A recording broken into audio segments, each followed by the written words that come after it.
सारा देश सारा एक है, हम सभी एक ही राष्ट्र है हमारा। साथ में गाएंगे वंदे मातरम। Once again, Vande Mataram. वंदे मातरम।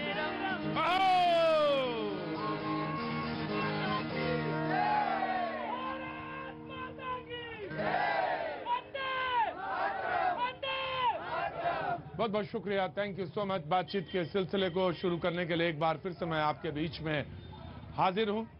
भैया जी, कहिन का शो तमाम वो चीजों को समेटे हुए, मतलब मुद्दा कोई एक नहीं हो सकता, क्योंकि जो जहां से आ रहा है वो अपनी बात कहना चाहता है, और ये वही प्लेटफॉर्म है जब आप अपनी जगह से आ रहे होते हैं और आप ये तय करके चलते हैं कि मुझे अपनी ये बात कहनी है, मुझे ये बात बोलनी है, और कहीं नहीं बात हुई, यही कहेंगे बात, और ये बात तय करके आप चले हैं। और इस पूरे प्रोग्राम की जो संकल्पना है, जो पूरी डिजाइन है, जो इसका मेथोडोलॉजी है, जो भी आप कहें, जो मोड है, वो यही है कि आपकी अपनी बात होनी चाहिए, तब तो बात बने। मैं तो रोज एक बात लेके आता हूं, लेकिन वो बात महत्वपूर्ण है या नहीं महत्वपूर्ण है, ये तो तय होता है आपसे और आप कितना इंटरेस्ट लेते हैं। कल मैंने एक बात कही थी कर्नाटक चुनाव से, आज मेरे पास फिर कर्नाटक चुनाव से एक बात है, लेकिन आपके पास कोई अपनी बात होगी।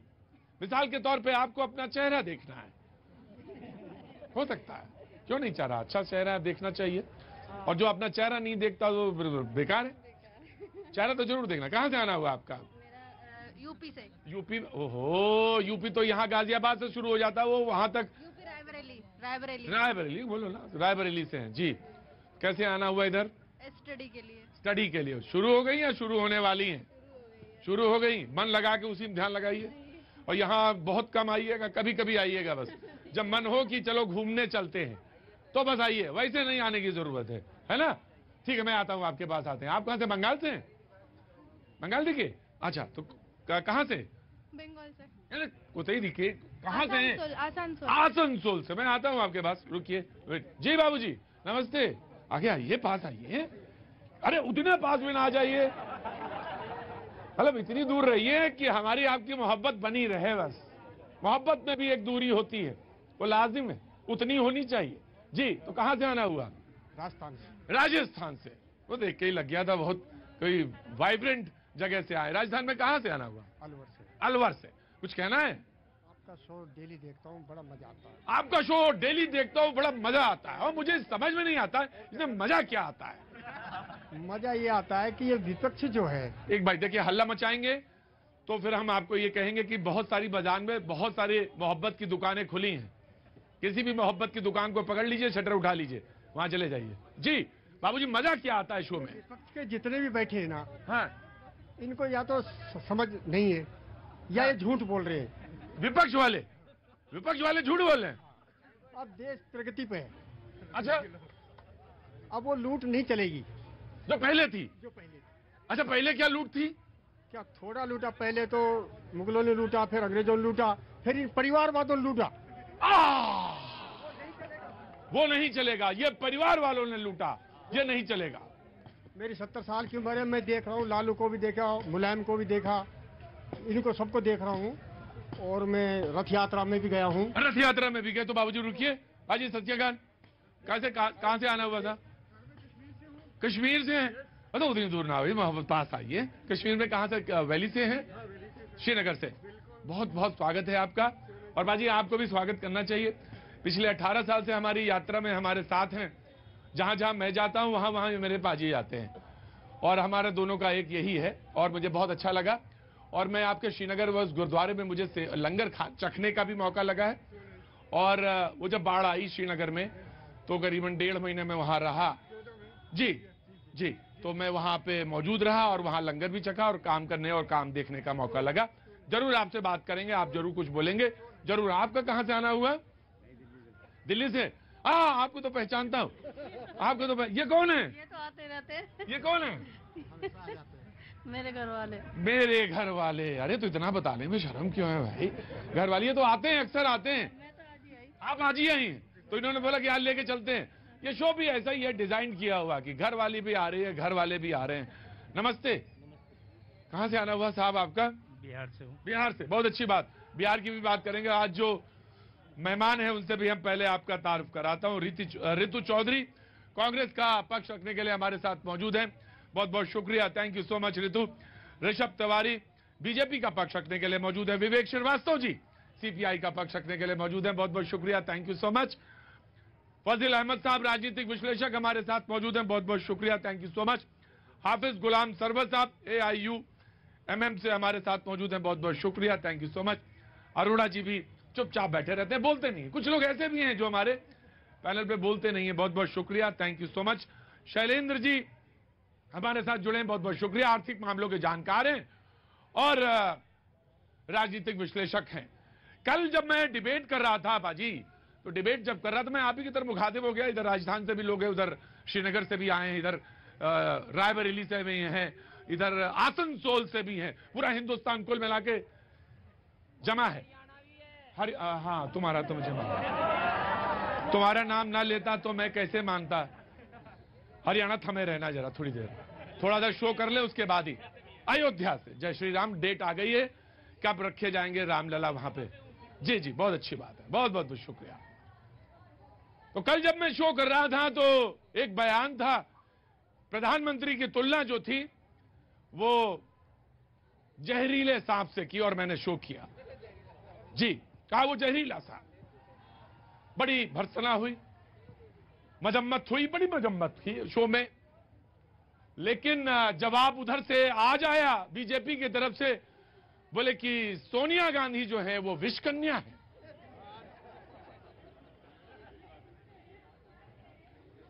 बहुत खराब बात है, बहुत गलत बात है। जितनी मजम्मत की जाए उतनी कम है। यह गलत बात है, बिल्कुल गलत बात है। जी हाँ जी, हाँ आया। जहर के बदले जहर, जहर के बदले जहर। अमृत नहीं हो सकता था। शेर पर सवा शेर, शेर पे सवा शेर। हाँ जी, बात ये है अगर कुत्ता काट ले तो कुत्ते के भी काट लेते हैं लोग। हाँ जी, 1 तारीख को हिंदू राष्ट्र घोषित होगा। क्या तारीख को? 1 तारीख को। कैसे? कोई मतलब कोई खबर है आपके? मई को। कैसे? 1 मई को कैसे? हिंदू राष्ट्र पूरा हिंदुस्तान बंद रहेगा। मतलब कहीं यहीं रहते हैं, कहीं और रहते हैं आप? मैं बिहार में रहता हूँ, पटना में। नहीं तो कोई मतलब आपके पास कोई खबर विशेष आ रही है क्या? 1 तारीख को दिल्ली बंद करने के लिए। अरे कुछ नहीं, खाम खा पता नहीं कहां से अपनी चला रहे हैं व्हाट्सएप वाली खबरें। अरे बेकार वाली बातें ना क्या करें। कहां से आना हुआ आपका? बिहार पटना। बिहार पटना से। कैसे आना हुआ? रुकिए चुपचाप। न्यूज़ पे देख के हमेशा आती हूँ वापस। अच्छा, मैं यहाँ हमेशा आती है तो मास्क लगाए रहती तो मैं पहचान नहीं पाया आज आपको। कोई बात नहीं, मैं आता हूँ आपसे बात करने के लिए। क्यों कहा भाई विषकन्या वाली बात? और अभी तक कोई मजम्मत नहीं हुई, कोई बड़े नेता ने नहीं की। वहां तो तुरंत खड़गे साहब के तुरंत आ गया था डिनाइल कि साहब मैंने ऐसा नहीं, ऐसा कहा था। हालांकि कहा तो उन्होंने वही था, लेकिन उनकी तरफ से आया, उन्होंने कहा। बीजेपी ने, कांग्रेस पूछ रही है कि आखिर क्यों नहीं हुआ। मैं आता हूं आप लोगों के पास। जी प्रतीक जी, आपका शो सच का शो है और सच सामने आना चाहिए, मैं उस पर जवाब दे रहा हूँ। इसीलिए जब मैंने कल शो किया तो आज उसी मुद्दे पे आज भी शो किया। शो बदल सकता था, लेकिन हाँ, जब कल किया तो आज भी करना पड़ेगा। मैंने कहा सच का शो है। सबसे पहले मैं स्पष्ट कर दूं, भारतीय जनता पार्टी कोई भी अनपार्लियामेंट्री सपोर्ट स्टेटमेंट का नहीं करती है। फिर मैं आता हूं उनके स्टेटमेंट पे। विश्व कन्या है क्या? क्वेश्चन मार्क था, कहा नहीं गया था, पूछा था, फिर भी मैं उसका सपोर्ट नहीं करता हूं। लेकिन क्या कांग्रेस पार्टी के प्रवक्ता, नेता, कार्यकर्ता, अध्यक्ष, महासचिव कोई मल्लिकार्जुन खड़गे से राष्ट्रीय अध्यक्ष होने के बाद ऐसा रैली में स्टेटमेंट देना, क्या इस्तीफे की मांग की? क्या स्पष्ट कर दें। लेकिन भारतीय जनता पार्टी के जिन नेता ने भी पूछा है, कहा नहीं है, फिर भी मैं कहता हूं ऐसी कोई भी स्टेटमेंट का भारतीय जनता पार्टी सपोर्ट नहीं करती है, खंडन करती है। और दूसरी बात, मैं कांग्रेस पार्टी के प्रवक्ता बहन यहां पे हैं, उनसे बस इतना पूछना आप कि पूरा देश जान रहा है किसने विषैला सांप कहा था, लेकिन आपको नाम पता है कि जिस एमएलए ने कहा था वो किस संदर्भ में कहा था? जरा नाम भी बता दें और उस संदर्भ को भी बता दें। जस्टिफाई नहीं कर रहे, कह रहे हैं कि हाँ ये गलत तो है, ये तो ये कह रहे हैं। प्रतीक जी, अगर गलत है, अगर ये भाजपा के प्रवक्ता मानते हैं कि गलत है, तो अभी तक माफी क्यों नहीं मांगी गई? क्या ये नरेंद्र मोदी जी के इशारे पर कहा जा रहा है? क्या ये नड्डा जी के इशारे पर कहा जा रहा है? या इनके अमित शाह जी के इशारे पर कहा जा रहा है? किसके इशारे पर? माननीय सोनिया गांधी जी को, जो कि पूर्व प्रधानमंत्री, शहीद प्रधानमंत्री राजीव गांधी जी की न केवल पत्नी है, बल्कि कांग्रेस पार्टी की अध्यक्षा रही है और एक माननीय सांसद भी है। इंदिरा गांधी जी की बहू रही है, जिन्होंने देश के लिए शहादत दी। क्या ऐसी व्यक्ति जिसने 2 बार जो है पीएम पद छोड़ दिया देश के लिए, उसके लिए इस तरह के शब्दों का इस्तेमाल करना, क्या ये भाजपा का चाल, चरित्र और चेहरा है? क्या यही इसका असली चेहरा है? बहन प्रणाम। सबसे पहले मैं कहना चाहूंगा, इन्होंने जवाब नहीं दिया, किस नेता ने कहा, इनको नाम भी नहीं पता। ठीक है, दूसरी बात, प्लीज बीच में नहीं आइए, रिक्वेस्ट करूंगा, ये सभ्यता नहीं है मैडम, ये सभ्यता नहीं है, प्लीज थोड़ा दूरी बनाए। विधायक का नाम है बासन गौड़ा पाटिल यतनाल जी। ये शायद इनको नहीं पता था, क्योंकि स्टेटमेंट ही सही नहीं है। दूसरी बात मैं कह रहा हूँ, दीदी लड़िए मत, यहाँ लड़ने के लिए तो नहीं होता है, आपको नहीं पता अपने एमएलए का नाम, आपको नहीं पता अपने एमएलए का, आप बसंत गोड़ा को जानते नहीं, आप बसंत गोड़ा को जानते नहीं। उन्होंने पूछा है, कहा नहीं है, फिर भी पार्टी समर्थन नहीं करती। दूसरी बात, इन्होंने कहा किसके इशारे पे। मैं आज तमाम जनता से पूछना चाहता हूं कि आज से 9 साल पहले आदरणीय, परम आदरणीय श्रीमती सोनिया गांधी जी ने कर्नाटक चुनाव में ही 9 साल पहले भरे मंच से किसके इशारे पे कहा था सत्ता जहर होती है, और सबसे ज्यादा जहर कौन बांट रहा है, ये वादा किसने कहा?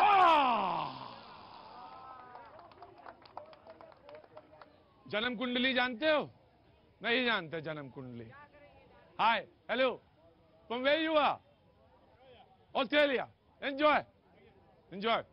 Elections are going over here, so just enjoy over here. सवाल ये है, चेंज द टॉपिक, मैं चेंज कर दूंगा टॉपिक, थोड़ी देर में चेंज कर दूंगा, लेकिन अगर बात करेंगे तो।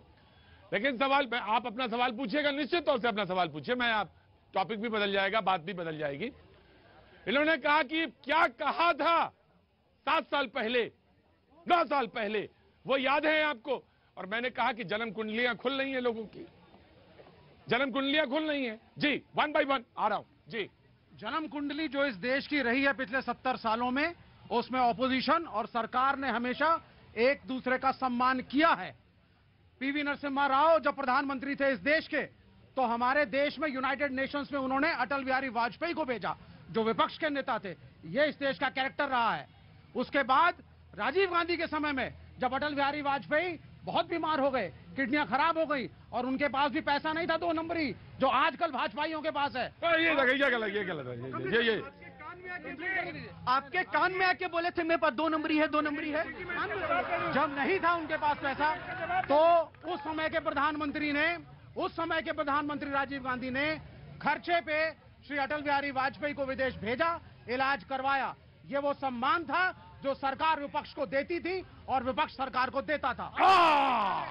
जी जी, बिल्कुल ठीक कह रहे हैं। अटल बिहारी जैसा विपक्ष का चरित्र होना भी तो चाहिए ना। आज कैसा चरित्र है, कैसी बातें की जा रही हैं? मैं ये पूछना चाहता हूं, मैं उस स्टेटमेंट पे ही आता हूं। मैं एक आम नागरिक होने के नाते मेरा ये प्रश्न है, अगर मैंने भाजपा को वोट किया है, 22 करोड़ 90 लाख लोगों ने, खड़गे जी दलित हैं, खड़गे जी इतने वरिष्ठ हैं, पार्टी के अध्यक्ष हैं, सबसे पुरानी पार्टी के, उसके बावजूद भी मैं एक बार को मान लूं कि नरेंद्र मोदी जी के लिए ऐसा बात नहीं कह रहे हैं। वो कह रहे हैं भाजपा की सोच सांप जैसी है। तो क्या 23 करोड़ लोगों की सोच देश में सांप जैसी है? बोले 23 करोड़ लोगों की सोच क्या सांप जैसी है? कहां से आना हुआ? यूपी में कहां से? मुजफ्फरनगर। चुनाव चल रहा, तैयारी चल रही है नगर निगम। सर बीजेपी जिंदाबाद। हैं? बीजेपी जिंदाबाद। अरे मैंने पार्टी नहीं पूछा था, चुनाव तैयारी पूछा था। मोदी या योगी के अलावा कोई नहीं है टक्कर में कहीं भी। अच्छा, हाँ, ये तो बस कांग्रेस तो खैर जैसे राहुल गांधी वैसे ही उनके नेता के उल्टे सीधे जवाब देते हैं। सही बता रहा हूँ। चलो जी जनाब, चले गए, बोलो। हाँ जी, कहाँ से आना हुआ? दिल्ली से। दिल्ली से, बताइए। सबसे पहले आपको नमस्कार। और सबसे पहले एक बात मैं कहना चाहूंगा, हमारे बड़े भाई साहब जो भी हैं यहाँ पे, कि नेता का मतलब क्या होता है? नेता का मतलब ये होता है, परसेंट नहीं, नेता का मतलब होता है अपने आप को, अपनी सोच को बलिदान करना, दूसरे के प्रति को आगे बढ़ाना। ये नहीं है कि अपने घर में कुछ भी रहने दो, कुछ भी सही। क्या नाम हो गया आपका साहब? मेरा ठाकुर प्रताप सिंह नाम है। अरे बाप रे बाप, नाम भी बड़ा जबरदस्त है। क्या नाम है? ठाकुर प्रताप सिंह। एक बार और पूछेंगे नाम आपसे। ऐसे नाम बहुत कम मिलते हैं, है ना? क्या नाम है आपका? मैं राष्ट्रीय युवा अधिकार मंच से राष्ट्रीय सचिव की पोस्ट पे हूँ। जरूरी नहीं है कि मर्सिडीज में चलने वाला ही सब कुछ कर सकता है। नहीं नहीं, आप भी कर सकते हैं। एक मिनट, मैं ही नहीं, कोई भी कर सकता है। अच्छा, और दूसरी बात, जैसे कहते हैं। अच्छा ठाकुर साहब, एक काम करो, तुम आओ यहाँ बैठो आके, तब तक मैं आता हूँ। हाँ जी जी, हाँ, गेयर ले लेके बोल ले, उतनी देर में शो खत्म हो जाएगा। आओ बैठो। कांग्रेस का विधवा किसने कहा था? किसने कहा था कांग्रेस का विधवा? मेरी माँ भी विधवा है। यदि कोई किसी विधवा को कहता है जिसने अपना देश छोड़ा, इस बहू, भारत की बहू जो है अपना परिवार छोड़ती है, और सोनिया जी अपना देश छोड़ी, अपना परिवार छोड़ी और हमारे देश का गौरव बढ़ाया। भारत की बहू है। सोनिया गांधी का अपमान भारत की हर विधवा का अपमान है, भारत की हर माँ का अपमान है। तो क्या ये जवाब देंगे कि भारत की विधवा किसने कहा था इनको? प्लीज, मैं प्रतीक सर जवाब देने दीजिए, अभी जवाब देता हूँ। धैर्य रखिए, तनिक ठंडक लाइए महाराज, तनिक ठंडक लाइए।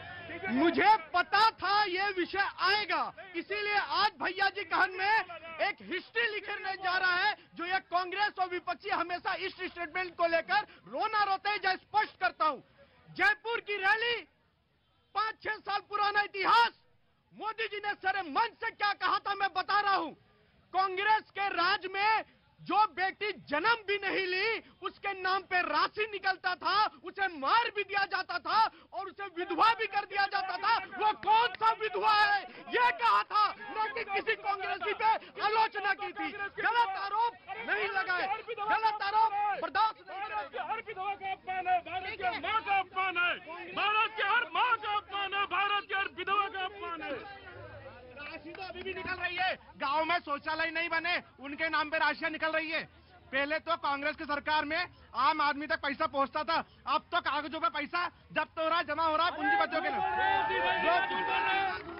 सिर्फ देश में 2 अडानी और अंबानी के लिए खजाने भरे जा रहे हैं। मैं आम आदमी की बात को नहीं, लेकर यू कैन नॉट डिक्टेट। महंगाई के दौर में जिन 2 उद्योगपतियों के नाम बार बार चर्चा होती है, अगर तुलनात्मक दूसरे दुकानदारों के, तो ऐसे उद्योगपति अगर महंगाई के दौर में राशन जो सस्ता प्रदान करते हैं, तो आंखें खोलने वाली है कि वो हमारे मतलब जो हमारी मदद कर रहे हैं या हमारा विरोध कर रहे हैं। अरे भैया, वो इतनी बड़ी संख्या में आपको रोजगार भी दे रहे हैं, चाहे वो अदानी हो या अंबानी हो। आज जो है बराबर जो है अडानी की बात की जाती है। अगर मैं यूरोप का आपको उदाहरण दे दूं, यूरोप के अंदर या यूएस के अंदर इतनी बड़ी संख्या में किसी भी कंपनी पे अगर घाटा होता है तो तुरंत वो ले ऑफ कर देते हैं। आज तक अदानी ने एक भी कंपनी को ले ऑफ नहीं किया। तो ये क्या मतलब उसको अप्रिशिएट करने वाली बात नहीं है जी? पहली बात तो कितने शर्म की बात है कि भाजपा प्रवक्ता को पूरी जानकारी ही नहीं है, जो है अनर्गल बयान दे रहे हैं यहाँ पर खड़े होकर। मोदी जी ने साफ तौर पर मंच से कहा था कि वो कौन सी विधवा थी, वो कौन सी कांग्रेस की विधवा थी। सोनिया जी के बारे में आप सब कहें, आज तक माफी नहीं मांगी, आज तक माफी नहीं मांगी गई। मोदी जी ने बोला। भाई एक मिनट रुको भाई, रुको बादल भाई रुकिए। जनाबे आली, प्लीज आराम से, कूल डाउन। मुझे आज किसी ने फोन किया कर्नाटक से, बोले आपका शो बहुत बढ़िया शो होता है भैया जी। कहीं मैंने कहा होता है। बोले 1-2 लोगों को कर्नाटक भेज सकते हैं। मैंने कहा काहे के लिए? बोले बोलने के लिए, वहां की जरूरत है लोगों की। मैंने कहा मैं भेजूंगा। आज ही तय होना है कि किसको जाना है किसको नहीं जाना है। एक को भेज चुका हूं, मैथिल साहब को भेज चुका हूं, वो आज नहीं आए। तो प्लीज बिल्कुल भाषणबाजी नहीं दीजिएगा, बिल्कुल कतई नहीं। प्रतीक जी, बहुत सेंसिटिव विषय है, इसको सामने आने दीजिए। कांग्रेस और विपक्षी अपनी सीमाएं कैसे लांघती हैं ये देख लीजिए, कहां बाहर खड़े हैं सीमा लांघकर। मैं अंदर सीमा में हूं। दूसरी बात मैं कह रहा हूं, जयपुर की रैली में उन्होंने ये कहा था कि कांग्रेस के वो कौन से लोग हैं जो जन्म भी नहीं लेते, उसके नाम पे राशि गबन हो जाती है, कौन से विधवा है ये कहा था। किसी पे निजी आरोप नहीं लगाए थे, पूरा वेब सीरीज पे, वो वेबसाइट पे, सब पे अवेलेबल। जनाबे आली मौलाना, अरे आपकी बात बहुत अच्छी, बहुत डिसिप्लिन में खड़े रहते हैं आप। नहीं, अब क्या करें, देखा देखी पाप, देखा देखी पुण्य जो होता है। नहीं, आप कर्नाटक नहीं जा सकते, आपको यहीं रहना है। नहीं, जाएंगे भी नहीं जी। मैं आ रहा हूँ, जरूर आ रहा हूँ, आपके पास आ रहा हूँ। दिल्ली में एक ऐतिहासिक शादी में मैं भी शामिल हुआ था। शादी में? जी, लालू जी की पुत्री की शादी थी। व्यक्तिगत किसी के बारे में कोई टिप्पणी मत करिएगा। बिल्कुल नहीं। हाँ, क्योंकि मुझे अपने शो में एक बात हमेशा अखरती है कि कोई किसी के बारे में व्यक्तिगत तौर पे किसी के बारे में, हर आदमी अपने अपने स्वतंत्र है। हमसे ऐसी उम्मीद मत कीजिए। मुझे मालूम है आपके, तभी मैंने आपसे कहा। लालू जी की पुत्री की शादी थी 5 सितारा होटल में। हाँ। और वो स्वर्गीय मुलायम सिंह के घराने से था। उस शादी समझ ही गए होंगे। मैं जानता हूँ। मैं उसमें जब था तो मेरी नजर पड़ी, प्रधानमंत्री भी वहाँ मौजूद। उस समय जो है, अब वो एक्सपायर करके जो देश के राष्ट्रपति भी रह चुके, वो भी मौजूद। और हद तो ये है कि भारतीय जनता पार्टी के वो नेता भी मौजूद जिस नेता को आरजेडी हर मंच पर निशाना बनाती थी। कई ऐसी शादियां भारत में देखी गई हैं भारतीय जनता पार्टी। मैं आ रहा हूं। हाँ, कांग्रेस के नेताओं की, दूसरे तमाम दलों के नेताओं की, जहां ये सभी दल के नेता खूब गले मिलते हैं, एक साथ खाते पीते हैं। देश की जनता देखती है, बोलती है ये वही नेता है क्या? सुनिए, ये वही नेता है क्या? 1 दशक से अधिक हो चुका है चुनावी रैलियों में लगातार भाषाई स्तर गिरता जा रहा। मैं अभी 2024 की बात शुरू हो गई है मार्केट में लगातार। 24 में कौन आएगा, ये आएगा, वो आएगा, उसको पछाड़ेंगे, उसको उखाड़ेंगे, लाएंगे, दाएंगे, लगातार चल रहा। एक भी पार्टी ये बताए, जैसे महंगाई पे बात हो रही है, बहुत महंगाई बढ़ रही है। कोई ऐसी पार्टी है जो एक लिस्ट बनाए कि मेरी सरकार अगर आएगी तो पेट्रोल 80 दूंगा, ये लो लिख के दे रहा हूं। मेरी सरकार आएगी तो चावल इतना दूंगा। मैनिफेस्टो तो हर चुनाव में सबका आ रहा, मगर कोई ये वादा करने नहीं जा रहा है कि महंगाई पे काबू पाने की क्षमता किसी में है या नहीं है। वो देश के सामने क्यों नहीं आ रहा? अभी कुछ दिन पहले ये शो में बोले भाईजान बोले कि 10 रुपए लीटर दूध कर देंगे, ये 20 रुपए लीटर कर देंगे दूध, ये अगर इनकी सरकार बन गई। तो इनकी सरकार, फिर वही बात आप हमसे पूछते हैं, हम लोगों की क्या औकात है? जो शीर्ष नेतृत्व हैं, मैं तो कहता हूं 2 धड़ा 3 धड़ा जो भी देश में है, उसको नेतृत्व करने का दम भरने वाले जो चेहरे हैं वो आए, एक विजन डॉक्यूमेंट हो फ्यूचर का। जी, मैं आया। Very quick response. जी, कहाँ से आए साहब? मैं इंदौर से हूँ। हाँ, लॉयर है यहाँ पे। निकी मिनाज कुछ बोलना चाहते हैं? Want to say something? कहना चाहते हैं कुछ? मुझे तो आप बहुत स्वीट लग रहे हैं। And you are looking very nice. क्या नाम है आपका? मेरा नाम है अभिनव। आप बहुत अच्छे लग रहे हैं मुझे। रुकिए सर, जब नाराज नहीं हुआ। हाँ, नहीं, यू हैव टू वेट। अब आपको वेट करना पड़ेगा प्लीज। आप समझ गए? मैं समझ गया। बेटा मुझे उम्र गुजर गई, मेरी उम्र गुजर गई इसी फुटपाथ पे, चौराहों पे चलते हुए। मुझे समझने में देर नहीं लगती। Now you have to wait. In the break I will talk to you. Now please response quick. अगर आज विकास की बात किया जाए तो जो भी विकास देखना चाहते हैं वो अयोध्या में आए देख ले, बहुत तेजी से विकास हो रहा है। और अभी आपने राम मंदिर की बात की थी, 2024 में राम मंदिर में मूर्तियां स्थापित हो जाएगी 2024 में। मैं आ गया। लेकिन सवाल यह था कि आखिर ये जो हो रहा है कर्नाटक में, कर्नाटक का चुनाव बड़ा महत्वपूर्ण है, दोनों पार्टियों के लिए बड़ा महत्वपूर्ण है।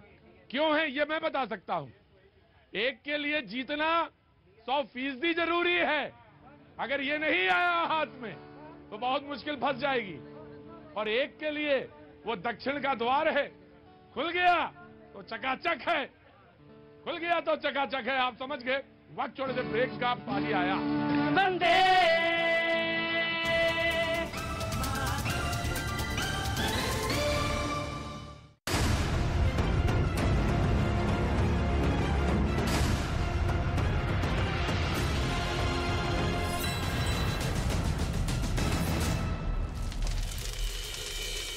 को एकदम कॉम्बैट रेडी पोजीशन में रखा है। मतलब यहां यूक्रेन ने हमला करने की सोची और वहां रूस की कलिब्र मिसाइलें यूक्रेन का सीना चीर कर रख देंगी। कलिब्र मिसाइल परमाणु बम दागने में माहिर है और रूस ने अपने जो 2 जंगी जहाज क्राइमिया के पास तैयार रखे हैं उन पर 12 कलिब्र मिसाइलें तैनात हैं। लेकिन क्राइमिया के साथ रूस को ज़पोरिजिया न्यूक्लियर पावर प्लांट भी अपने हाथ से निकलने का डर सता रहा है।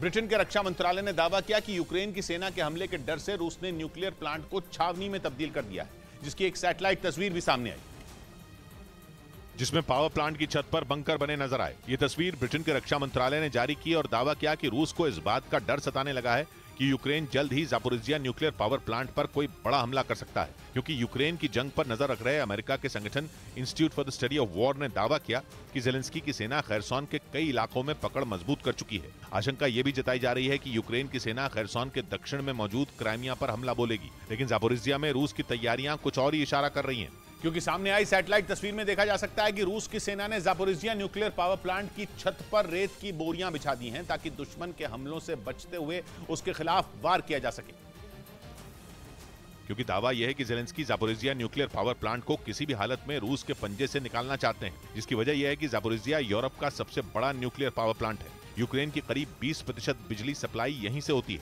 जबकि जंग के शुरुआती दिनों से ही प्लांट पर रूस का कब्जा है और रूस की फौज यूक्रेन की सेना के खिलाफ इस प्लांट को अभेद्य किले की तरह इस्तेमाल कर रही है। वहां प्लांट में मौजूद रूसी सैनिक नीप्रो नदी को पार करके यूक्रेन की सेना के ठिकानों पर हमले कर रहे हैं, खासतौर से निकोपोल इलाके में। ऐसे में अगर यूक्रेन की सेना जापोरिजिया न्यूक्लियर प्लांट को रूस के कब्जे से छुड़ाने में कामयाब होती है तो ये पुतिन की सेना पर बड़ी चोट साबित होगी। किम ने परमाणु हथियार चलाया है तो अमेरिका उसे नहीं बख्शेगा। बाइडेन और दक्षिण कोरिया को किम के इरादे इसलिए भी खतरनाक लगे क्योंकि उत्तर कोरिया ने इस साल 1-2 नहीं बल्कि 27 मिसाइलों का टेस्ट किया, जिनमें कई के वीडियो भी जारी किए गए। यही नहीं, उत्तर कोरिया ने अंडर वाटर न्यूक्लियर ड्रोन का भी परीक्षण किया। उत्तर कोरिया के मीडिया ने दावा किया कि टेस्ट से पहले अंडर वाटर न्यूक्लियर ड्रोन को समंदर में 260 से 490 फीट गहराई में 59 घंटे 12 मिनट तक रखा गया, जिसके बाद 21 से 23 मार्च के बीच इसका टेस्ट हुआ। उत्तर कोरिया के मीडिया ने दावा किया कि यह ड्रोन सुनामी ला सकता है, जिससे दूसरे देशों के बंदरगाह कुछ पलों में बर्बाद हो सकते हैं। यानी उत्तर कोरिया के पास दुनिया के एक बड़े हिस्से की बर्बादी का सामान है, जिससे वो दुनिया को डरा रहा है। लेकिन अमेरिका ने तय कर लिया कि वो उत्तर कोरिया को उसी की भाषा में जवाब देगा और इस बार फुल एंड फाइनल फैसला करेगा, जिससे केवल उत्तर कोरिया का ही नहीं बल्कि चीन का दिमाग भी ठीक हो जाएगा, क्योंकि एशिया में चीन और उत्तर कोरिया ने उत्पात मचा दिया। यही नहीं, बाइडेन के साउथ कोरिया को पनडुब्बी देने के फैसले पर चीन ने उत्तर कोरिया की तरफ से बोलना शुरू कर दिया। चीन ने बयान दिया कि अमेरिका का परमाणु पनडुब्बियों वाला फैसला उकसाने वाला है और इससे जंग हो सकती है और एशिया की शांति में खलल पड़ सकती है। यानी इस लड़ाई में चीन भी कूद पड़ा, जो अमेरिका का गुस्सा बढ़ा सकता है, क्योंकि बाइडेन तय कर चुके हैं कि अगर किम ने परमाणु हमला किया तो समझो उत्तर कोरिया खत्म और किम जोंग उन का अंत। ब्रेकिंग न्यूज आ रही है, रूस के विमानों की उड़ान ने एक बार फिर यूरोप और नेटो में खलबली मचा दी। एक तरफ बैरेंट्स सागर और नॉर्वेजियन सागर के ऊपर रूस के बॉम्बर उड़े, दूसरी तरफ बाल्टिक सागर में एक बार फिर रूस के 3 विमान देखे गए हैं, जिन्हें जर्मनी और ब्रिटेन ने खदेड़ दिया है। बैरेंट्स और नॉर्वेजियन सागर में रूस ने परमाणु बम गिराने की क्षमता रखने वाले अपने 2 TU-160 बॉम्बर यूरोप के बेहद पास उड़ाए हैं। TU-160 वही विमान है जिससे रूस यूक्रेन पर खूब वार कर रहा है और बैरेंट्स और नॉर्वेजियन ये दोनों समंदर नॉर्वे के पास हैं और नॉर्वे नेटो का सदस्य है। हालांकि रूस ने अपने विमान नॉर्वे की एयर स्पेस में नहीं घुसाए और वो इस उड़ान को रूटीन फ्लाइट भी बता रहा है, लेकिन यूक्रेन के युद्ध के बीच परमाणु बम दागने वाले बॉम्बर को नेटो देश के करीब उड़ाने के कई मायने निकाले जा रहे हैं, क्योंकि रूस के दोनों बॉम्बर उड़ान भरकर 2-4 मिनट में नहीं लौटे, बल्कि वो 14 घंटे से भी ज्यादा देर तक नॉर्वे के पास आसमान में उड़ते रहे। खुद रूस के रक्षा मंत्रालय ने यह जानकारी दी और अपने विमानों की उड़ान का वीडियो भी जारी किया, जिसमें सुबह से रात तक रूस के TU-160 बॉम्बर आसमान में उड़ते नजर आए। उनके साथ साथ MiG-31 फाइटर जेट भी उड़ता दिखा। इस दौरान दोनों विमानों में उड़ान के बीच ईंधन भरने की प्रैक्टिस की गई। आसमान में विमान में तेल भरना बेहद मुश्किल काम होता है, लेकिन ये जंग के दौरान विमान की क्षमता को कई गुना बढ़ा देता है, क्योंकि इससे हवाई जहाज को ईंधन खत्म होने पर मजबूरन लैंड नहीं करना पड़ता और वो देर तक और दूर तक उड़ पाता है। और TU-160 तो पहले ही बेहद ताकतवर विमान है। वो लंबी रेंज का स्ट्रेटेजिक बॉम्बर है, मतलब कि वो दुश्मन पर भर भर कर बम बरसा सकता है, फिर चाहे टारगेट मीलों दूर ही क्यों ना हो। TU-160 2531 किलोमीटर प्रति घंटा की रफ्तार से उड़ते हुए लगातार 12300 किलोमीटर तक का सफर तय कर सकता है। और तो और रूस के TU-160 को दुनिया का सबसे बड़ा और सबसे भारी जंगी जहाज भी कहा जाता है। ऐसे में अगर रूस यूक्रेन की जंग के दौरान अपना इतना ताकतवर विमान, वो भी परमाणु बम दागने की ताकत से लैस विमान यूरोप के पास उड़ाएगा तो यूरोप में खलबली तो मचेगी ही। रूस ने बताया कि उसने अपने उत्तर पश्चिम में मौजूद बैरेंट्स सागर के ऊपर अपने बॉम्बर उड़ाए, लेकिन यूरोप की परेशानी यह है कि बैरेंट्स सागर के पास ही नॉर्वे है, जो कि यूरोप का देश तो है ही, वो रूस के दुश्मन नेटो का भी सदस्य है। फिर रूस ने यह भी कहा कि उसके बॉम्बरों ने नॉर्वेजियन सागर के ऊपर भी उड़ान भरी और नॉर्वेजियन सागर के तो बगल में ही नॉर्वे है। अब चाहे रूस अपने बॉम्बरों की उड़ान को रूटीन फ्लाइट बताए, उसे पहले से तय उड़ान बोले, लेकिन अपने करीब रूस के बॉम्बरों को देखकर यूरोप के तो कान खड़े हो गए, क्योंकि अभी 14 अप्रैल को भी रूस ने यहीं पर Tu-160 बॉम्बर उड़ाए थे। इस बीच बाल्टिक सागर के ऊपर रूस के फाइटर जेट को देखकर ब्रिटेन और जर्मनी समेत कई देशों में हड़कंप मच गया। ऐसा इसलिए क्योंकि पुतिन यूक्रेन की मदद करने वाले यूरोप के इन देशों को कई बार हमले की धमकी दे चुके हैं, जिसके लिए पुतिन की सेना वहां अक्सर युद्ध का अभ्यास भी करती है। लेकिन पश्चिमी मीडिया का दावा है कि इस बार बाल्टिक सागर में रूस के एक साथ 3 खतरनाक फाइटर जेट दिखाई दिए, जिन्हें देखकर यूरोप के कई देशों की धड़कनें बढ़ गई। पश्चिमी मीडिया के मुताबिक रूस के 2 सुखोई 27 और एक IL-20 जासूसी विमान ने बाल्टिक सागर के ऊपर एस्टोनिया के नजदीक उड़ान भरी। उस इलाके में एस्टोनिया के अलावा लातविया और लिथुआनिया भी मौजूद हैं, जहां रूस के लड़ाकू विमानों के पहुंचने की खबर से खलबली मच गई। लेकिन इन बाल्टिक देशों की परेशानी यह है कि इनके पास अपना कोई फाइटर जेट नहीं है। हालांकि दावा किया गया कि जैसे ही रूस के लड़ाकू विमानों की खबर नेटो देशों को मिली, तुरंत ब्रिटेन और जर्मनी एक्शन में आ गए। इन दोनों देशों के फाइटर जेट ने रूस के लड़ाकू विमानों को खदेड़ने के लिए उड़ान भर दी। और पश्चिमी मीडिया के मुताबिक इस मिशन पर ब्रिटेन का एक टाइफून फाइटर जेट और जर्मनी का एक लड़ाकू विमान भेजा गया। दावा है कि जर्मनी और ब्रिटेन के फाइटर जेट को देखते ही रूस के तीनों विमान वहां से भाग खड़े हुए। हालांकि बाद में रूस ने यह दावा किया कि उसके लड़ाकू विमान अंतर्राष्ट्रीय सीमा में उड़ान भर रहे थे। लेकिन नेटो को रूस पर भरोसा नहीं है। यही वजह है कि वो रूस के किसी भी कदम को हल्के में नहीं लेता। यूक्रेन पर रूस के हमले के बाद से ही यूरोप के उन देशों पर भी खतरा मंडरा रहा है जो यूक्रेन के मददगार हैं। रूस कई बार ये खुलकर कह चुका है कि देर सवेर यूक्रेन के साथ खड़े देशों को मदद करने की कीमत चुकानी होगी। और इसी वजह से नेटो के सदस्य पोलैंड, रोमानिया और बाल्टिक देशों पर भी खतरा मंडरा रहा है, क्योंकि हर गुजरते दिन के साथ रूसी सेना के लिए भी चुनौतियां बढ़ती जा रही हैं। और इसकी सबसे बड़ी वजह है नेटो देशों का यूक्रेन को लगातार हथियार देना। ऐसे में माना जा रहा है कि पुतिन की बौखलाहट लिथुआनिया, लातविया और एस्टोनिया के साथ पोलैंड पर भी भारी पड़ सकती है। हालांकि पोलैंड में अमेरिका के सैनिक और कई लड़ाकू विमान तैनात हैं, तो लातविया में वो मिलिट्री ड्रिल करके रूस को चेतावनी देता है, जबकि एस्टोनिया में तो ब्रिटेन ने अपनी वायुसेना की फ्लीट ही तैनात कर रखी है। लेकिन रूस भी उस इलाके में कमजोर नहीं है, क्योंकि बाल्टिक सागर के किनारे ही रूस की नौसेना का बड़ा अड्डा कलिनिनग्राद में है। माना जाता है कि परमाणु हमला करने में सक्षम रूस की कई पनडुब्बियां हर वक्त इस बेस पर तैनात रहती हैं।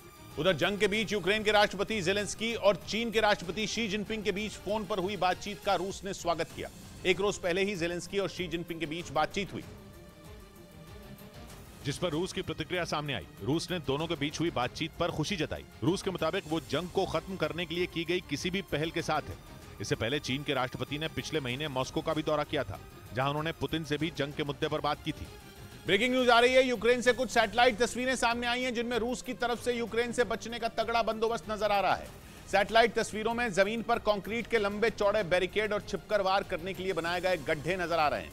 बताया गया कि रूस ने रास्तों पर भारी भरकम चीजों का जाल भी बिछा दिया है, ताकि यूक्रेन की सेना को आगे बढ़ने से रोका जा सके। रूस यूक्रेन के उन इलाकों में अपनी पकड़ मजबूत रखने की कोशिश में है जहां उसका पलड़ा भारी है, जहां वो कब्जा जमा चुका है। इसलिए उसकी सबसे बड़ी तैयारी दक्षिणी यूक्रेन में क्राइमिया के आसपास देखने को मिली है, क्योंकि क्राइमिया पर पुतिन को रत्ती भर की सौदेबाजी मंजूर नहीं। वो पिछले साल ही साफ कर चुके हैं कि क्राइमिया सिर्फ और सिर्फ रूस का है। लेकिन यूक्रेन भी कसम खाए बैठा है कि वो पुतिन से अपनी जमीन का एक एक इंच वापस लेकर रहेगा। रक्षा विशेषज्ञ बीती सर्दियों से ही कह रहे हैं कि यूक्रेन वसंत के मौसम में बर्फ पिघलते ही रूस पर जबरदस्त पलटवार करेगा। इसके लिए उसके हजारों सैनिक ट्रेनिंग में जुटे हैं, और अब सर्दियां खत्म हो चुकी हैं और यूक्रेन में बर्फ भी लगभग पिघल गई है। इसलिए रूस ने भी कमर कस ली और उसकी तैयारी की जो तस्वीर सामने आई, उसमें यूक्रेन के जापोरिजिया में एक बड़े से मैदान में रूस के 3 सुरक्षा घेरे बने दिखे। पश्चिमी देशों ने यूक्रेन को काफी टैंक दिए हैं, और टैंक गड्ढे वाले रास्तों पर नहीं दौड़ पाते। इसलिए पहले घेरे में रूस ने 30 किलोमीटर तक इतने गहरे और चौड़े गड्ढे बनाए कि यूक्रेन के टैंक आगे नहीं बढ़ पाए। लेकिन अगर तब भी कुछ टैंक पहला घेरा पार कर लें, तो फिर दूसरे घेरे में उनके लिए कंक्रीट के बैरिकेड रखे गए। रूस का पहला और दूसरा घेरा पार करने के चक्कर में यूक्रेन के टैंक और सैनिक आधे से भी कम रह जाएंगे, और जब वो तीसरे घेरे में पहुंचेंगे तो वहां गड्ढों के अंदर छिपी बैठी रूस की सेना उन पर धावा बोल देगी।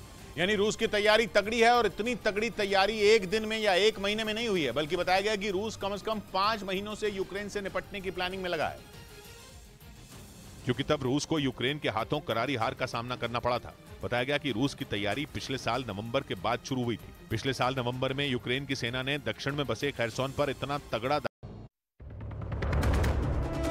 पीएम मोदी पर खड़गे के विवादास्पद बयान पर गृह मंत्री अमित शाह का हमला। कर्नाटक के धारवाड़ में बोले, जितनी गाली दोगे उतना कमल खिलेगा। पहली बार सामने आई अयोध्या में रामलला की प्राण प्रतिष्ठा की तारीख 22 जनवरी 2024 को मंदिर में विराजमान होंगे श्री राम। यूपी के मंत्री सुरेश खन्ना ने दी जानकारी। दिल्ली में धरना दे रहे पहलवानों पर बोले खेल मंत्री अनुराग ठाकुर, महिला पहलवानों की शिकायत पर ध्यान है, जांच के लिए आईओए को एक एड हॉक कमेटी बनाने के लिए कहा है।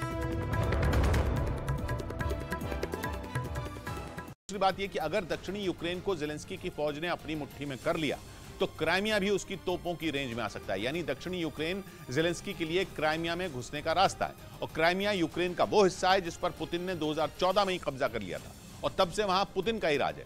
लेकिन यूक्रेन के राष्ट्रपति वोलोदिमीर ज़ेलेंस्की ने भी पिछले साल ऐलान कर दिया था कि यूक्रेन की जंग अब रूस से क्राइमिया जीतने के बाद ही खत्म होगी। और फिर यूक्रेन के लिए क्राइमिया जीतना इसलिए भी जरूरी है क्योंकि वहां ही रूस की नौसेना की ब्लैक सी फ्लीट का अड्डा है। बीते 14 महीने से वहां से मिसाइलें चला कर रूस ने यूक्रेन को पस्त कर दिया है। इसलिए ज़ेलेंस्की के एडवाइजर ने भी कहा है कि अंतर्राष्ट्रीय कानून के मुताबिक यूक्रेन को पूरा अधिकार है कि वो चाहे तो लुहांस्क, डोनेस्क, ज़ापोरिजिया, खैरसोन और क्राइमिया की जमीन पर मौजूद हर चीज को तबाह कर सकता है। और ये पांचों वो इलाके हैं जिन पर कब्जा जमाकर वहां रेफरेंडम करवाकर रूस उन्हें अपना हिस्सा घोषित कर चुका है। लुहांस्क, डोनेस्क, ज़ापोरिजिया और खैरसोन को तो रूस ने ताजा जंग के दौरान अपना इलाका बताया, लेकिन क्राइमिया की बात तो 9 साल पुरानी है। पुतिन ने यूक्रेन पर हमला करने से पहले ही दो टूक कह दिया था कि क्राइमिया सिर्फ और सिर्फ रूस का है, और तो और उन्होंने धमकी तक दे दी थी कि क्राइमिया पर आंच आई तो वो किसी को छोड़ेंगे नहीं। लेकिन यूक्रेन भी अपने कदम पीछे खींचने को तैयार नहीं। उसे अपने वो इलाके तो चाहिए ही जो अभी उसके हाथ से निकले, उसे क्राइमिया भी वापस चाहिए। यही वजह रही कि पुतिन ने क्राइमिया को बचाने के लिए अपनी पूरी ताकत झोंक दी है। खबर है कि रूस ने क्राइमिया के पास अपनी कैलिबर मिसाइलों को एकदम कॉम्बैट रेडी पोजीशन में रखा है। मतलब यहां यूक्रेन ने हमला करने की सोची और वहां रूस की कैलिबर मिसाइलें यूक्रेन का सीना चीर कर रख देंगी। कैलिबर मिसाइल परमाणु बम दागने में माहिर है और रूस ने अपने जो 2 जंगी जहाज क्राइमिया के पास तैयार रखे हैं उन पर 12 कैलिबर मिसाइलें तैनात हैं। लेकिन क्राइमिया के साथ रूस को ज़ापोरिजिया न्यूक्लियर पावर प्लांट भी अपने हाथ से निकलने का डर सता रहा है। ब्रिटेन के रक्षा मंत्रालय ने दावा किया कि यूक्रेन की सेना के हमले के डर से रूस ने न्यूक्लियर प्लांट को छावनी में तब्दील कर दिया है, जिसकी एक सैटेलाइट तस्वीर भी सामने आई, जिसमें पावर प्लांट की छत पर बंकर बने नजर आए। ये तस्वीर ब्रिटेन के रक्षा मंत्रालय ने जारी की और दावा किया कि रूस को इस बात का डर सताने लगा है कि यूक्रेन जल्द ही ज़ापोरिजिया न्यूक्लियर पावर प्लांट पर कोई बड़ा हमला कर सकता है, क्योंकि यूक्रेन की जंग पर नजर रख रहे अमेरिका के संगठन institute for the study of war ने दावा किया कि ज़ेलेंस्की की सेना खैरसोन के कई इलाकों में पकड़ मजबूत कर चुकी है। आशंका यह भी जताई जा रही है कि यूक्रेन की सेना खैरसोन के दक्षिण में मौजूद क्राइमिया पर हमला बोलेगी, लेकिन ज़ापोरिजिया में रूस की तैयारियां कुछ और ही इशारा कर रही हैं, क्योंकि सामने आई सैटेलाइट तस्वीर में देखा जा सकता है कि रूस की सेना ने ज़ापोरिजिया न्यूक्लियर पावर प्लांट की छत पर रेत की बोरियां बिछा दी हैं ताकि दुश्मन के हमलों से बचते हुए उसके खिलाफ वार किया जा सके। क्योंकि दावा यह है कि ज़ेलेंस्की ज़ापोरिजिया न्यूक्लियर पावर प्लांट को किसी भी हालत में रूस के पंजे से निकालना चाहते हैं, जिसकी वजह यह है कि ज़ापोरिजिया यूरोप का सबसे बड़ा न्यूक्लियर पावर प्लांट है। यूक्रेन की करीब 20% बिजली सप्लाई यहीं से होती है, जबकि जंग के शुरुआती दिनों से ही प्लांट पर रूस का कब्जा है और रूस की फौज यूक्रेन की सेना के खिलाफ इस प्लांट को अभेद्य किले की तरह इस्तेमाल कर रही है। वहां प्लांट में मौजूद रूसी सैनिक नीप्रो नदी को पार करके यूक्रेन की सेना के ठिकानों पर हमले कर रहे हैं, खासतौर से निकोपोल इलाके में। ऐसे में अगर यूक्रेन की सेना ज़ापोरिजिया न्यूक्लियर प्लांट को रूस के कब्जे से छुड़ाने में कामयाब होती है तो ये पुतिन की सेना पर बड़ी चोट साबित होगी। किम ने परमाणु हथियार चलाया है तो अमेरिका उसे नहीं बख्शेगा। बाइडेन और दक्षिण कोरिया को किम के इरादे इसलिए भी खतरनाक लगे क्योंकि उत्तर कोरिया ने इस साल 1-2 नहीं बल्कि 27 मिसाइलों का टेस्ट किया, जिनमें कई के वीडियो भी जारी किए गए। यही नहीं, उत्तर कोरिया ने अंडर वाटर न्यूक्लियर ड्रोन का भी परीक्षण किया। उत्तर कोरिया के मीडिया ने दावा किया कि टेस्ट से पहले अंडर वाटर न्यूक्लियर ड्रोन को समंदर में 260 से 490 फीट गहराई में 59 घंटे 12 मिनट तक रखा गया, जिसके बाद 21 से 23 मार्च के बीच इसका टेस्ट हुआ। उत्तर कोरिया के मीडिया ने दावा किया कि यह ड्रोन सुनामी ला सकता है, जिससे दूसरे देशों के बंदरगाह कुछ पलों में बर्बाद हो सकते हैं। यानी उत्तर कोरिया के पास दुनिया के एक बड़े हिस्से की बर्बादी का सामान है, जिससे वो दुनिया को डरा रहा है। लेकिन अमेरिका ने तय कर लिया कि वो उत्तर कोरिया को उसी की भाषा में जवाब देगा और इस बार फुल एंड फाइनल फैसला करेगा, जिससे केवल उत्तर कोरिया का ही नहीं बल्कि चीन का दिमाग भी ठीक हो जाएगा, क्योंकि एशिया में चीन और उत्तर कोरिया ने उत्पात मचा दिया। यही नहीं, बाइडेन के साउथ कोरिया को पनडुब्बी देने के फैसले पर चीन ने उत्तर कोरिया की तरफ से बोलना शुरू कर दिया। चीन ने बयान दिया कि अमेरिका का परमाणु पनडुब्बियों वाला फैसला उकसाने वाला है और इससे जंग हो सकती है और एशिया की शांति में खलल पड़ सकती है। यानी इस लड़ाई में चीन भी कूद पड़ा। जो अमेरिका का गुस्सा बढ़ा सकता है, क्योंकि बाइडेन तय कर चुके हैं कि अगर किम ने परमाणु हमला किया तो समझो उत्तर कोरिया खत्म और किम जोंग उन का अंत। ब्रेकिंग न्यूज आ रही है, रूस के विमानों की उड़ान ने एक बार फिर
बहुत शुक्रिया, थैंक यू सो मच। बातचीत के सिलसिले को एक बार फिर से जोड़ने के लिए मैं आपके बीच में हाजिर हूं भैया जी कहीं में। बहुत सारे दूर दूर से लोग अपनी बात कहने के लिए आते हैं। ऑफकोर्स मैं आपकी बात जरूर सुनूंगा। मुझे बताया कि बलिया से आए हैं, छात्र नेता हैं। जरूर आपके जो काम की बात है वही बांध के ले जाइएगा, फिजूल वाली बातें नहीं। काम की बात क्या हो सकती है? काम की बात सर यही हो सकती है कि अभी ये चर्चा चल रही थी तो हमारे एक भाई साहब ने कहा कि बीजेपी ने विकास कितना किया है, ये आके आप अयोध्या में देखिए। तो मैं अपनी पूरी जनता को सिर्फ इतना बताना चाहता हूं कि पार्टी चाहे कोई भी हो, वो क्लियरली ये बोल के आती है कि हम समाज के लिए विकास करेंगे। देखिए, चूंकि मैं नेता हूं, छात्र नेता हूं, इसलिए मैं सरल शब्दों में और शालीनता से बताना चाहता हूं कि जनता इस चीज का, इस सवाल का जवाब खुद से पूछे कि बीजेपी ने आने के पहले किस मुद्दे पे चुनाव लड़ा था। बीजेपी ने तो आने से पहले बोला था कि हम जनता के लिए चुनाव लड़ रहे हैं, जनता की गरीबी मिटाएंगे, जनता के लिए काम करेंगे। बीजेपी ने ये तो नहीं कहा था कि हम सिर्फ राम मंदिर बनवाएंगे, सिर्फ पाकिस्तान की बात करेंगे और आप हमें वोट दीजिए, हम आपके लिए कुछ नहीं करेंगे। लेकिन आने के बाद एक उनके पास मुद्दा है सिर्फ राम मंदिर, और एक मुद्दा है हिंदू मुस्लिम, और एक मुद्दा है पाकिस्तान और भारत। मैं गरीब जनता से, अपने जनता से हिंदुस्तान की सिर्फ ये जानना चाहता हूं, क्योंकि मैं भाजपा का समर्थक रहा हूं। आज नेशनल टेलीविजन पे सिर्फ अपनी जनता से, अपने आवाम से ये सवाल का उत्तर चाहता हूं, उनसे खुद से कि ये पूछिए कि आम नागरिक के लिए बीजेपी ने क्या विकास किया है? बीजेपी ने क्या विकास किया? खड़े रहो, उबाल नहीं आ रहा, मैं मुश्किल। खड़े रहो बेटा, ये बोल रहे खड़े। अरे तुम चुप रहोगे कि भगाई दे तुमको? कहाँ से आना हुआ साहब? गुजरात अहमदाबाद से। बहुत अच्छी बात है, रोज आ रहे हैं आप आजकल? आदत पड़ गई तो बहुत मुश्किल हो जाएगा। No problem sir. ना रोज मत आइए। नहीं रोज नहीं पूछूंगा मैं। नहीं रोज नहीं ना, एक आदमी से एक ही बात। अहमदाबाद से आए, गुजरात से, रोज एक ही बात नहीं, अलग अलग मुख्तलिफ बात आनी जी। हाँ, उत्तराखंड से लूंगा मैं बात, जरूर लूंगा। आगे आइए। अरे फिर साहब, कहाँ कैसे आना हुआ? हम आए हैं दिल्ली में ऐसे। तो मोबाइल लेके ही चलते हैं ऐसे? चलते हैं साहब, बढ़ाने पड़े। आप ज्यादा बहुत फोटो खींच, आपका प्रोग्राम देखते हैं, लीजिए। अच्छा जी, बोलना है कुछ? आप बोलेंगे सर? अच्छा बोलिएगा, पहले सोचिए फिर बोलेंगे। अहमदाबाद रुकिए। अरे जवाब देने की जरूरत नहीं होती, हर चीज की अयोध्या वालों को जवाब। उन्होंने हिंदू मुस्लिम वाली बात कहा है, पाकिस्तान वाली बात कहा है, तो विकास देखना भाई, अयोध्या में आओ, हर तरह से विकास हो रहा है, राम मंदिर बन रहा है। और एक बात और जान लो, आपके हिंदू मुस्लिम और पाकिस्तान पे बात जानो, मेरा नाम मेहताब खान है, मैं अयोध्या से हूँ। हाँ, अब क्या बताइए, अब उनके पास कोई जवाब नहीं है। हम अयोध्या से हैं, मेहताब खान नाम है मेरा, और मैं बता रहा हूँ अयोध्या में विकास हो रहा है जो अभी तक कभी नहीं हुआ, और अब इतनी तेजी से हो रहा है। 58। मेहताब खान, आपका नाम क्या है? अतुल कुमार मिश्रा। पंडित जी, गजब। और कोई मुझसे पूछ रहा था कि भारतवर्ष क्या है, मैंने कहा यही है। मुझसे किसी ने पूछा कि भारतवर्ष क्या है, मैंने कहा यही है। बोले लोकतंत्र क्या होता है, मैंने कहा यही है। बोले लोकतंत्र में मजबूती क्या होती है, मैंने कहा यही है। पंडित जी ने एक सवाल पूछा, मेहताब खान ने एक सवाल पूछा, बोला कि अयोध्या में बड़ी तरक्की हो रही है, राम का मंदिर बन रहा है। मेहताब खान कहते हैं, और उधर से मिश्रा जी बोलते हैं कि क्या वादा करके आए थे बीजेपी वालों और क्या है ये बताओ जरा। तो ये सवाल मिश्रा जी पूछ रहे हैं। बहुत अच्छी बात मेहताब खान। मैं कमिंग टू द टॉपिक, मैं आऊंगा, मेहताब आऊंगा, टॉपिक पे लौटता हूं, बीजेपी एंड देन कांग्रेस। जी, जवाब उनका देना है या टॉपिक का देना? टॉपिक पे आइए आप, जनता तो आपस में बात कर लेगी। हालांकि इतनी शोरगुल बता रही है कि जनता का कितना विकास हो रहा है और मोदी जी के साथ कितने खुले दिल से लोग हैं, ये बता रही है जनता की आवाज। और दूसरी बात मैं बता रहा हूँ, ये साइलेंट सुनते हैं, संस्कार है, आपके तरह असंस्कारी नहीं है जो झल्ला करेंगे, सुन लेते हैं वो, इसीलिए सुन रहे हैं, इसीलिए चुप है, समझ रहे हैं इसीलिए चुप है। अगर फिर बोलूंगा संस्कार लाइए।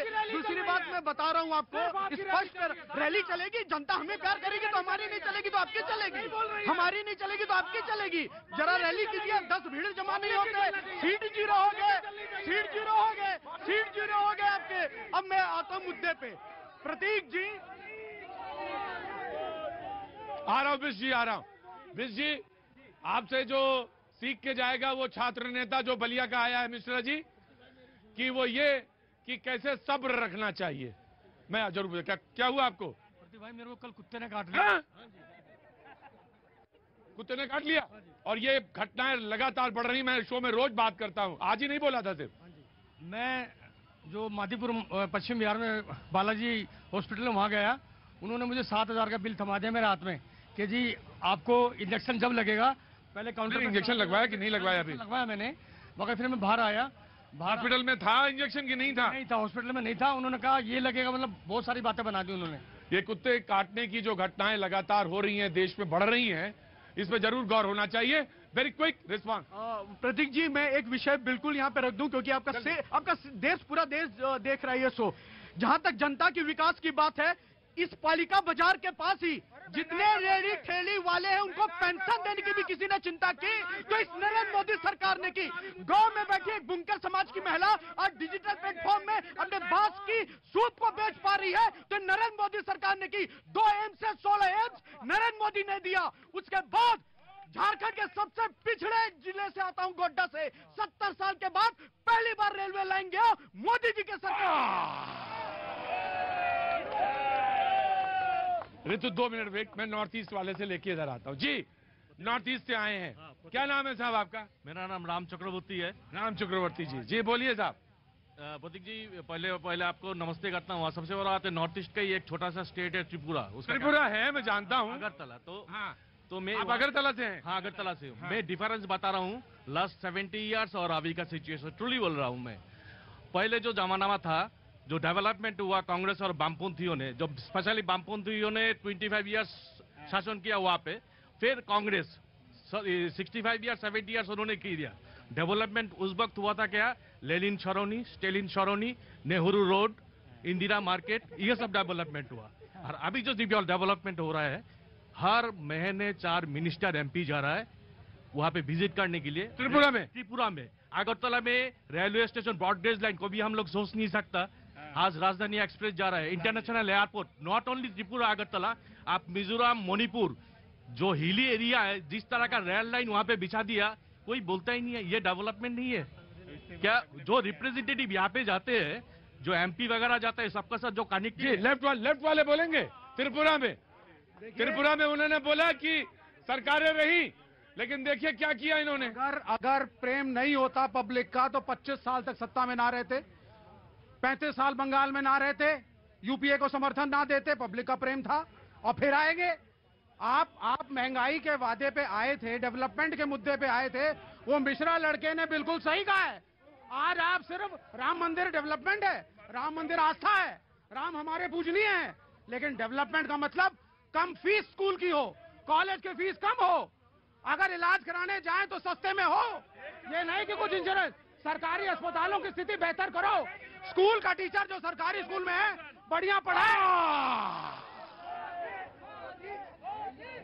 रुको मोदी, हाथ आंगन को आरती क्या, पढ़े लिखे को फारसी क्या। सुनो, इन्होंने कहा कि इलाज, ऑफ कोर्स इलाज होना चाहिए फ्री से मेरा मतलब है सरकारी मदद के जरिए इलाज होना चाहिए। हाँ जी, 5 लाख रुपया दिया मोदी, आयुष्मान कार्ड। मैं आपको आयुष्मान कार्ड की आज एक कहानी बताता हूं। मैं जहां से आ रहा हूं उसको कहते हैं एम्स। मैं वहां से आ रहा हूं पाजी, बिल्कुल ईमानदारी की बात, सौगंध खा के बात कह रहा हूं। वहां पर 2 लोग थे, 2 स्टेट के, एक पश्चिम बंगाल के और एक दिल्ली के। आयुष्मान कार्ड नहीं था इसलिए इलाज के लिए मुश्किल थे। बोले आयुष्मान कार्ड नहीं बन सकता तुम्हारा। और दिल्ली वाला, दिल्ली में क्या है कि नहीं बन सकता आयुष्मान कार्ड, क्योंकि मेरी वाली स्कीम जो है मेरी स्कीम के जरिए जाइए आप। तो सवाल यह है कि आयुष्मान कार्ड से काम हो रहा है कि नहीं हो रहा है। और ये बात महत्वपूर्ण है, ये इस बात को कहना था। जी कांग्रेस में आऊंगा जी, very quick. Prateek ji, I am sorry जी। अपनी बात कह के वो बेचारे रिपीट ही करने पे लग रहे हैं, मुझे थोड़ा सा टाइम चाहिए। Of course you get. देखिए प्रतीक जी, 40% कमीशन खाने वाली सरकार आने वाली हार से इतनी ज्यादा बौखला गई है कि इन जो है बहुत नीच किस्म के जो बयानबाजी पर आ गई है। जो सोनिया जी के बारे में उन्होंने बोला, उसका जवाब जो है कर्नाटक की जनता देगी 13 मई को इनको 40 सीट पर सिमटा कर। और जो मोदी जी ने सोनिया जी के बारे में पहले बोला, उनको जर्सी गाय बोला, कांग्रेस की विधवा बोला, शशि थरूर जी की धर्म पत्नी को 50 करोड़ की गर्लफ्रेंड बोला। महिलाओं के इस अपमान का बदला देश की जनता लेगी 2024 में इनको हराकर।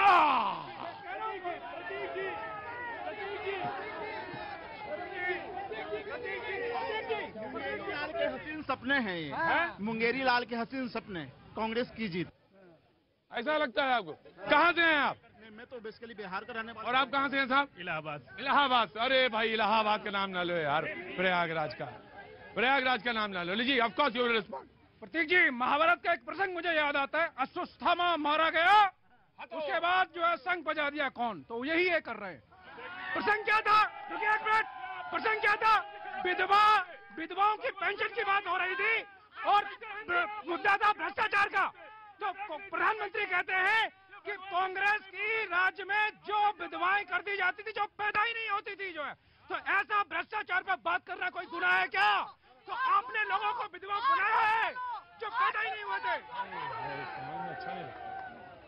कान में अच्छा नहीं लगता, बार बार ये शब्द जब आता है तो अच्छा नहीं लगता। कहाँ से आए आप जी? उत्तराखंड से सर। जल्दी बोलिए उत्तराखंड जी। सर, मोदी जी ने देश के हर मुद्दे, जो बड़ा मुद्दा है, राष्ट्रीय मुद्दे जो हैं, सबको लेकर, चाहे वो राष्ट्रीय सुरक्षा का मामला हो, चाहे आत्मनिर्भर का मामला हो, चाहे वो इकोनॉमी का मामला हो, सबको लेकर उन्होंने चला। सबका साथ सबका विकास चल रहे हैं। हाँ, कुछ प्रॉब्लम आ रही है, जनसंख्या हमारे आगे सबसे बड़ी समस्या है, और जो कह रहे हॉस्पिटल इलाज नहीं हो रहा है। इसलिए एक समान नागरिक संहिता और जनसंख्या कानून नियंत्रण, जो दोनों यदि सारे देश आने लग जाए, इसको लाए, तो सारी समस्या सॉल्व हो जाएगी। और अरे कहाँ चली गई बेगम कहाँ गई? अरे बेगम को बुलाओ, बेगम को छोड़ाते हो बार बार। जा आ रहा जी। हाँ जी, महताब भाई बोले अयोध्या से, असल में बुलडोजर से डर गए बेचारे बहुत ज्यादा। हम जवाब देंगे इसका, बिल्कुल जवाब दोगे। यहाँ नहीं दोगे, अंदर आके जवाब दोगे।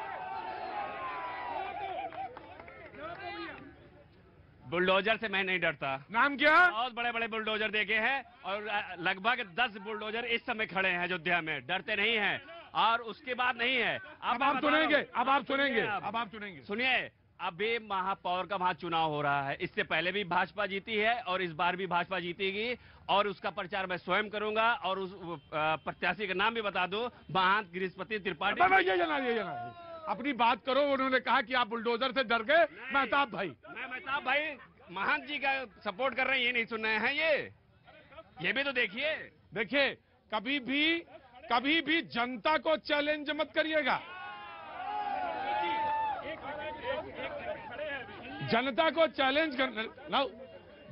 चैलेंज मत करिएगा, क्योंकि जो खद्दर के कुर्ते में सफेदी आती है वो जनता ही लाती है। इसलिए कभी भी ये धोखा मत कर दीजिएगा कि जनता को चैलेंज कर दे। कहां से आना हुआ? पटना बिहार से। तो सवाल पूछना जरूरी है क्या? कल पूछिएगा, आज नहीं। कर्नाटका से रुके, मैं आ रहा हूँ, जा रहा। अजी प्रतीक जी, कांग्रेस ऑलरेडी हार गई है। कौन कहा था? ये सब ना कहा करिए, ये यहाँ पे ये सब ना बोला करिए। नीच कौन कहा था? मोदी को नीच कौन कहा था? खून की दलाली कौन कहा था? वोट की सौदागर कौन कहा था? क्या परिणाम हुआ?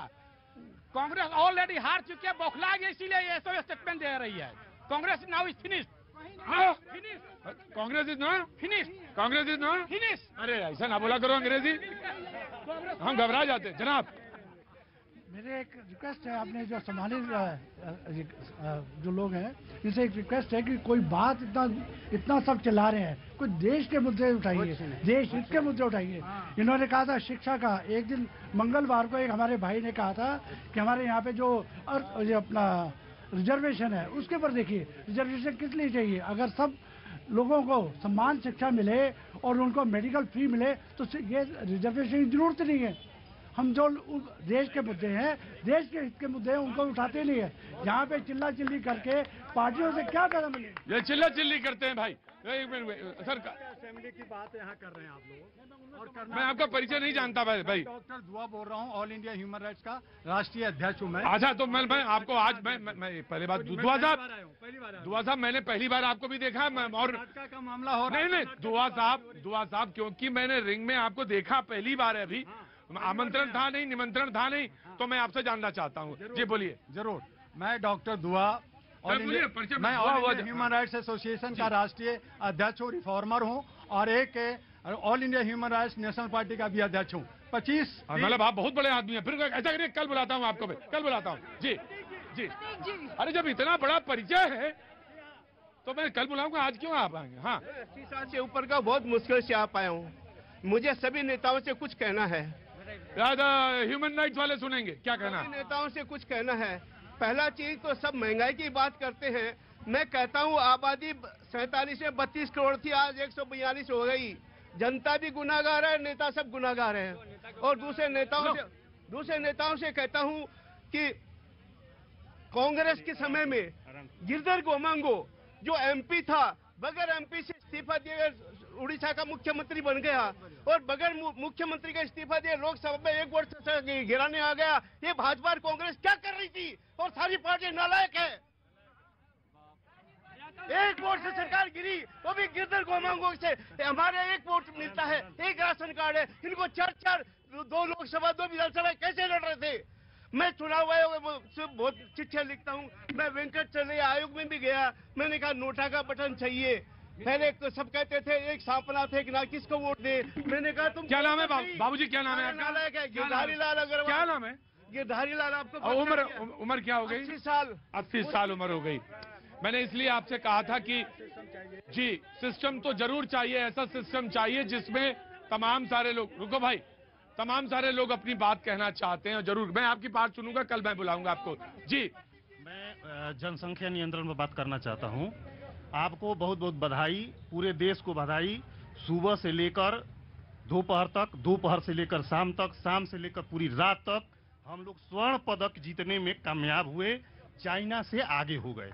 इसलिए पूरे भारत देश को बहुत बहुत बधाई कि हम लोगों ने स्वर्ण पदक जो है हासिल कर लिया। इसलिए जितना से जल्द हो जनसंख्या नियंत्रण कानून लाइए। आपका नाम जानना चाहता हूँ? डॉक्टर विकास कुमार। डॉक्टर विकास कुमार जी क्या MBBS डॉक्टर है? अलीगढ़ में मैं प्रोफेसर हूँ। प्रोफेसर हैं। मैं